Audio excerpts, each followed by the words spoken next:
Se recrudece la situación entre Israel e Irán y vamos a analizar el escenario tal y como lo tenemos en estos momentos con Antonio Basayote, doctor en Historia Contemporánea y profesor en Estudios Árabes e Islámicos, especializado en Oriente Próximo desde la Universidad de Sevilla. Antonio, ¿qué tal? ¿Cómo estás? Hola, buenas tardes. Aquí estamos. Bueno, estamos comentando y estamos intentando calibrar y analizar el minuto a minuto de lo que está ocurriendo, porque está ocurriendo todo con una velocidad vertiginosa. En estos momentos, en teoría, debería haber arrancado ya esa reunión del Consejo de Seguridad de Estados Unidos. Trump, de hecho, ha salido antes del G7, pues mencionando la urgencia que requiere ahora mismo la situación tal y como está. En esta última hora también hemos visto cómo las fuerzas de defensa israelíes han dicho que alcanzarán sus objetivos contra Irán en 1 o 2 semanas. Vemos también amenazas directas hacia el líder supremo iraní Jamenei. Y mientras tanto nos vamos preguntando también si Estados Unidos está cada vez más dentro, implicado directamente en este conflicto. Vamos a ir paso por paso. Antonio, la sensación que tenemos es que todo ha pasado de blanco a negro en cuestión de escasos instantes, porque sí que es cierto que ahora llevamos 5 días de conflicto, pero lo que ocurrió el viernes no lo vimos venir o no de una forma tan tajante y todo esto nos lleva a pensar, ostras, todo viene a raíz del informe de la agencia, del organismo de energía atómica, cuando hablaba del volumen de uranio enriquecido al 60%, cómo se había incrementado ese volumen que poseía Irán, ¿no? A los 409 kilos. Eso es lo que se ha utilizado sobre todo como argumento para hablar de una urgencia a la hora de responder y evitar que Irán pueda poseer una bomba nuclear. Pero claro, Antonio, ¿cuál es tu perspectiva? Porque, como decimos, hemos pasado de blanco a negro. Sí, efectivamente. Bueno, de blanco a negro en el sentido de que parecía bueno, que Trump en su habitual volatilidad y imprevisibilidad de sus acciones, pues en un primer momento pareció que iba a recular e imponer la vía diplomática, así como también en Europa países como Francia, Alemania e Inglaterra llamaban, y eso parecía que a la acción diplomática, quiero decir, y parecía que iba a también la respuesta iraní al ataque israelí, pues parecía que bueno que se iba a poner la cordura, pero efectivamente en ese sentido sí, esas expectativas han fracasado, o sea, no han sido eh, no se han satisfecho, y parece que ahora está peor el escenario, ¿no? Bueno, en cuanto al informe del Organismo Internacional de la Energía Atómica sobre el enriquecimiento de uranio de Irán al 60%, varias cosas. En primer lugar, tenemos que recordar que Irán es efectivamente signatario del Tratado de No Proliferación de Armas Nucleares, y cosa que Israel no hace, ¿no? O sea, Uh-huh. mientras que Irán es signatario del Tratado de No Proliferación, Israel no.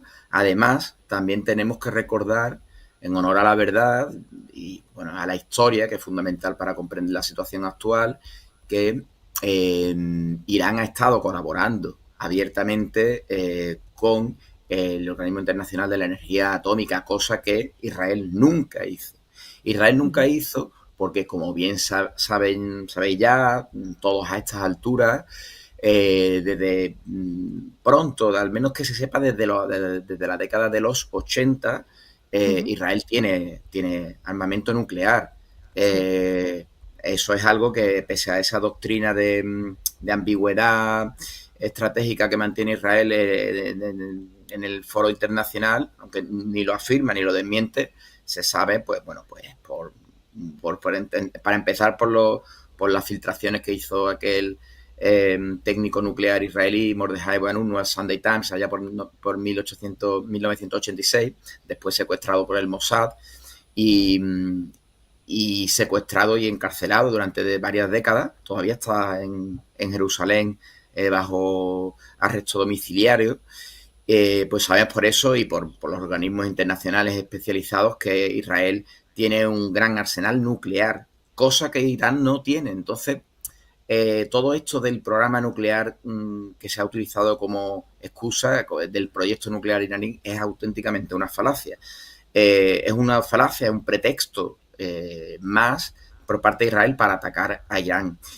Una obsesión que tiene además desde hace 3 décadas. Ahí tenemos multitud de declaraciones de Benjamin Netanyahu desde al menos 1992 diciendo que en 8 años Irán tendrá arma nuclear, luego en 1999 volvía a repetir el mismo mantra, luego en 2002, recordemos en víspera de la invasión a Irak y la destrucción de Irak, con esa excusa de las armas de destrucción masivas que ya advirtían los expertos que no existían en Irak por parte de Saddam Hussein, no existían y sabiendo que no existían, pues se atacó por otros motivos. Entonces, estamos en la misma situación. Parece que es más que evidente y todos los analistas rigurosos en el ámbito internacional, salvo los gobiernos que están interesados en debilitar a la República Islámica de Irán por motivos de industria armamentística, de intereses económicos y de otro tipo, pues concluyen que efectivamente esto es simplemente un pretexto que además no viene de ahora, sino que es un pretexto, insisto, reiterado durante 30 años. Claro, Antonio, como bien decías, en honor a la historia, tenemos que hacer un repaso, ¿no?, de cuáles han sido las relaciones de Irán e Israel en tema de capacidad nuclear, en tema también de esa colaboración o no colaboración con el Organismo Internacional de Energía Atómica. Sin embargo, pues efectivamente, ¿no?, este ha sido sobre todo el principal argumento que se ha utilizado de cara a actuar o de generar ese sentimiento de urgencia o de emergencia, que de hecho lo hemos apreciado, ¿no? Al final, cuando estás al día con la actualidad y ves las noticias, te fijas sobre todo en los mensajes, cómo evoluciona la narrativa. Este ha sido como un poco el chispazo, pero tenemos que tener en cuenta, como bien decías además, que Irán e Israel han sido enemigos tradicionales. Esto hay que recalcarlo, igual que hacemos cuando hablamos de otros conflictos en Oriente Medio. Esto no viene de ahora, igual que lo de la Franja de Gaza no estalla a raíz del 7 de octubre de 2023. Sí, el conflicto más reciente, pero no el historial, que por cierto, luego sí que me gustaría, Antonio, preguntarte un poquito por la situación actual en Gaza, porque hemos desviado el foco, pero también tenemos que recuperarlo sobre cuestiones que todavía se mantienen en el aire. Respecto a Estados Unidos, decíamos al principio, ¿no? Se ha dicho que a priori no se mantendría. O no participaría tan directamente, aunque sabemos que Estados Unidos es un aliado tradicional de Israel. Sabemos que estaría preparado para actuar en caso de que vea que Israel puede verse militarmente mermada por un ataque iraní. Es decir, el hecho de que Estados Unidos no esté, bueno, hay que cogerlo un poco entre pinzas, ¿no? Por ser correctos cuando hacemos estos análisis. Pero dirías que cada vez está más implicado dentro de este conflicto reciente entre Irán e Israel. ¿Ves factible que directamente Trump, sea hoy, sea mañana, anuncie la participación directa de Estados Unidos en un sentido puramente defensivo militar? Sí, claro, en un sentido más directo, ¿no? Porque Sí. porque realmente está ya implicado desde el ataque del viernes, desde el ataque israelí del viernes 13 de junio, Donald Trump, digamos que traicionó las negociaciones. Debemos de recordar que en el momento del ataque israelí del viernes 13 de junio, Irán y Estados Unidos estaban ya en rondas de negociaciones sobre el programa nuclear. Donald Trump, pues bueno, no sabemos si... Bueno, algunos dicen que incluso Netanyahu habría traicionado a Trump, luego se desveló que no. El propio Trump reconoció que sabía que el ataque era inminente, por lo cual estamos hablando de una hipocresía, de un doble juego que luego resulta nefasto sobre el terreno, y estas dobles jugadas diplomáticas de vamos a negociar diplomáticamente, pero por la espalda apoyamos el ataque Irán. Decía que efectivamente es un ataque en el que Estados Unidos está inmerso, primero por el apoyo implícito, la aquiescencia, y en segundo lugar por el apoyo logístico. Israel no puede atacar sin no solamente la connivencia y la aquiescencia, sino todo el dispositivo logístico de apoyo que tanto Estados Unidos como, recordemos, Jordania también está prestando a Israel. Por tanto, tu pregunta es si además se va a involucrar más si cabe, ¿no? Está directamente. Pues las amenazas de Trump van en ese sentido. Están diciendo que si se toca algún soldado estadounidense, que evidentemente si se toca algún soldado estadounidense es porque está allí en la zona, ¿no? En la zona, es decir, en Irán o participando directa o indirectamente de esas operaciones de agresión israelí. Entonces sí que parece que en un momento dado pues podría implicarse directamente, lo cual beneficiaría y lo cual, pues bueno, digamos que beneficiaría, decía, a Netanyahu, que es el que está buscando arrastrar a Estados Unidos a una guerra de mayor escala con Irán, que es, digamos, el principal adversario a nivel geopolítico de Israel en todo Oriente Medio. Y ese parece que puede caer en la trampa. Una trampa que, claro, que desde el punto de vista geopolítico, pues hay muchas dimensiones, muchas aristas interesantes, pero siempre debemos recordar la dimensión humana. Y la trampa es que quienes van a pagar y quienes están pagando ya mayoritariamente son las sociedades, los pueblos, las personas, los civiles, como siempre, lamentablemente. Por cierto, en caso de que sí hubiera una implicación mucho más directa, o al menos que Donald Trump ya lo dijera de una forma mucho más abierta, una participación por parte de Estados Unidos, claro, entendemos, porque además también lo ha señalado Kaja Kallas y también ha citado al secretario de Estado Marco Rubio cuando lo ha dicho, entendemos que esto ya escalaría a un conflicto regional mucho más amplio. En caso de que ese sea el escenario, bueno, no sé qué grado o qué porcentaje de probabilidad le das a ese escenario. Esto sería mi primera parte de la pregunta. Y en segundo lugar, si realmente le das una probabilidad alta, ¿en qué contexto empezaríamos a movernos? En primer lugar, pese a mi optimismo, yo creo que teniendo en cuenta, teniendo en consideración el historial, ¿no? Digamos el currículum y los acontecimientos en los últimos 2 años, me temo que Israel va a arrastrar a Estados Unidos con Donald Trump a una mayor escalada, efectivamente. Yo creo que sí, en ese sentido, insisto, pese a mi intento de ser optimista, yo creo que va a ir a más, lamentablemente. Y claro, ¿cuál sería esa la repercusión? ¿En qué consistiría ese agravamiento o esa escalada? Eso ya es más difícil vaticinarlo, aunque supongo que por parte de Irán entrarían en juego seguramente todos los proxies que harían que Irán dispone en la región, es decir, y además que están determinados también con la defensa, incluso prácticamente de forma altruista, lo puedo decir así, es el caso de los hutíes de Yemen.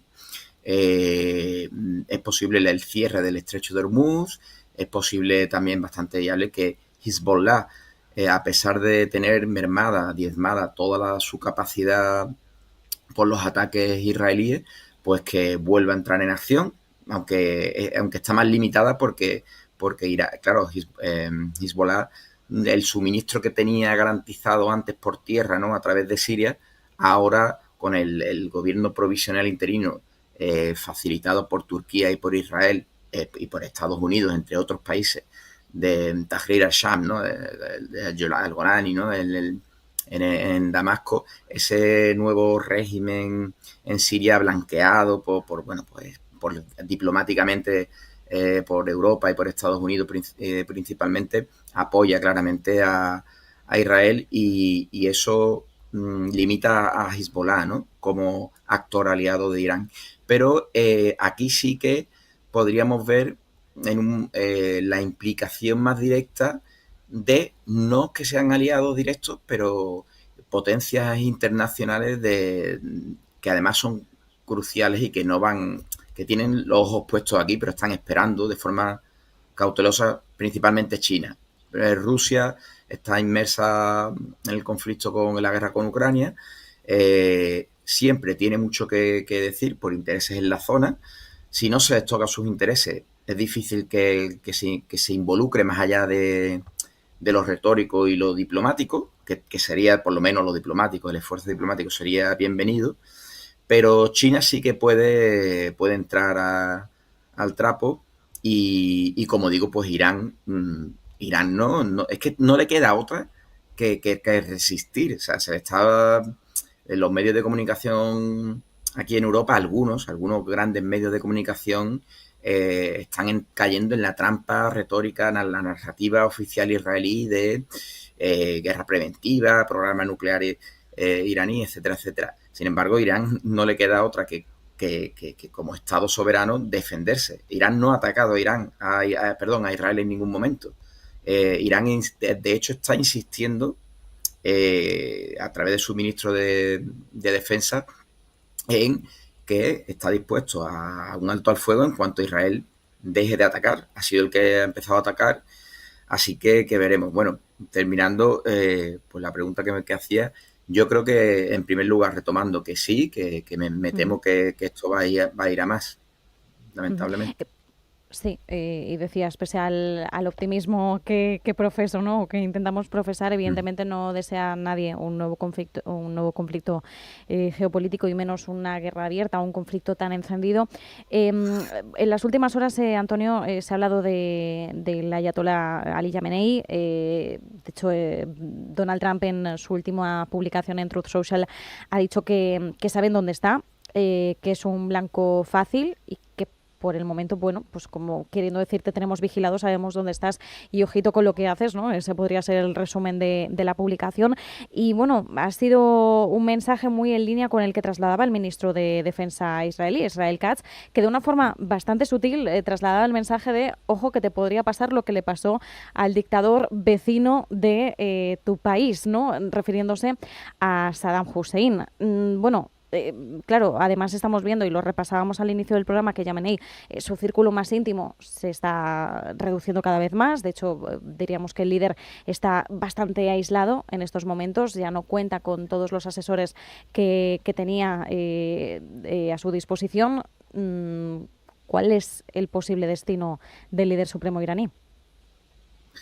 Bueno, independientemente de esas informaciones que no están verificadas, habría que ver también las fuentes desde Irán, ¿no?, de que Khamenei está perdiendo apoyo. Eso evidentemente parece más parte del relato de propaganda, principalmente estadounidense-israelí, que busca, pues bueno, hacerle perder credibilidad, ¿no?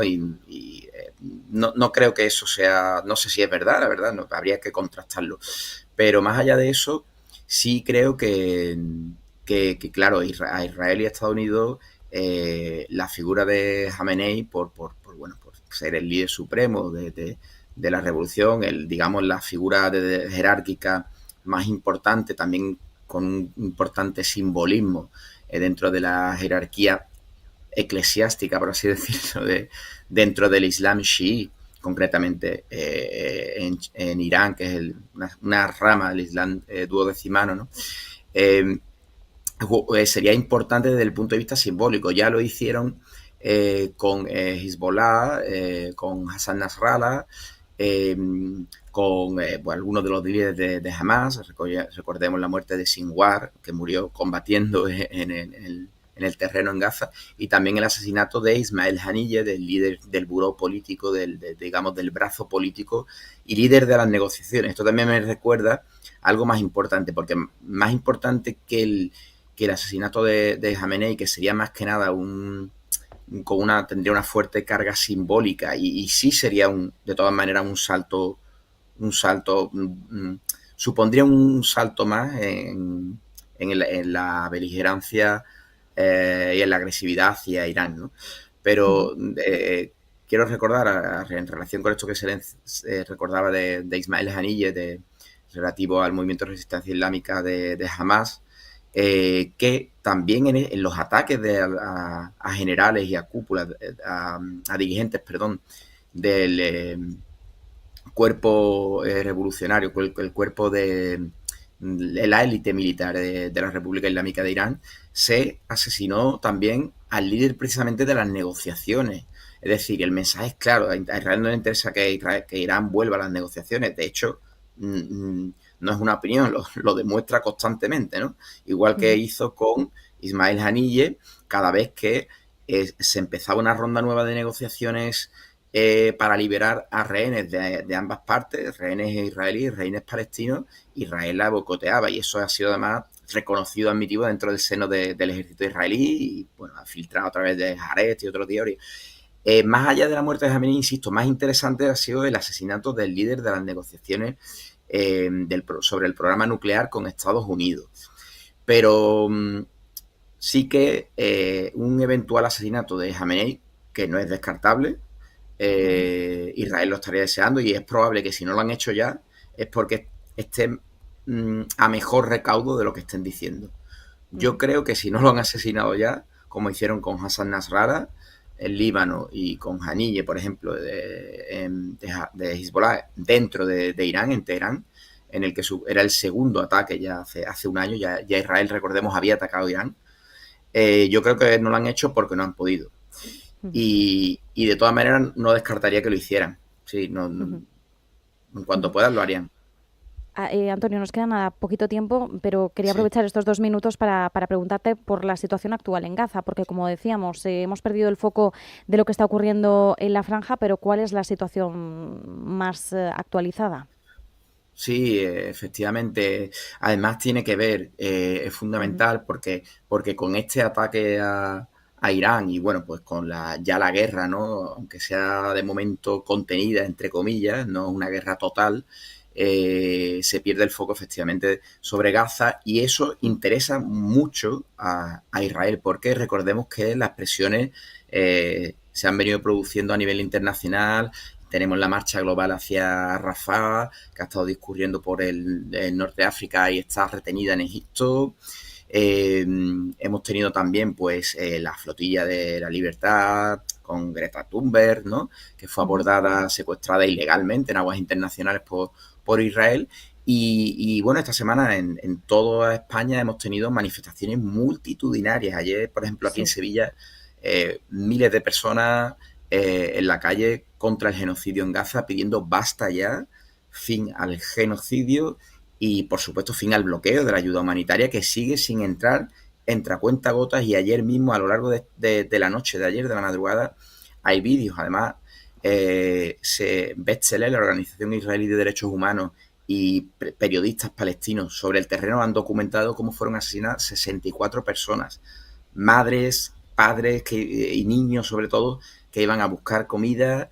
O sea, estamos ante una verdadera, bueno, desde hace 20 meses una tragedia que debe parar ya. O sea, no hay excusas, no hay ningún pretexto, esto es injustificable y el genocidio, debemos hablar rigurosamente, desde hace mucho tiempo es un genocidio, debe parar. O sea, es Ujú. clarísimo. Así que sí, yo te agradezco que me hagas esta pregunta porque efectivamente aunque se intente desviar el foco y a veces sea Mm. necesario poner el foco por el peligro militar que hay, ¿no?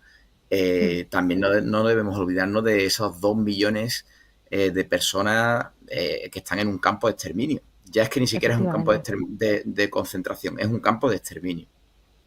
Efectivamente, tenemos que pensar en esos 2 millones de gazatíes cuya suerte vital todavía no se conoce. No sabemos cuál va a ser el paradero y sabemos que hay planes de reubicarlos. Cisjordania, convertir Gaza en un resort. No olvidemos esto porque es algo de lo que se ha hablado y que, bueno, que ahora ha quedado relegado a un segundo plano, pero es una realidad y los civiles que ahora mismo no podemos decir que viven, sino malviven o sobreviven en la Franja de Gaza, bueno, pues el destino está a su suerte o a la suerte de terceras, cuartas y quintas personas. Así que recordemos esto, recordemos esa situación, y muchísimas gracias por este extenso análisis. Sobre todo te agradezco, Antonio, la generosidad de explicarnos tan al detalle todo. Así que Antonio Basayote, doctor en Historia Contemporánea, profesor en Estudios Árabes e Islámicos, especializado en Oriente Próximo de la Universidad de Sevilla. Un fuerte abrazo, gracias. Muchas gracias a ti, buenas tardes.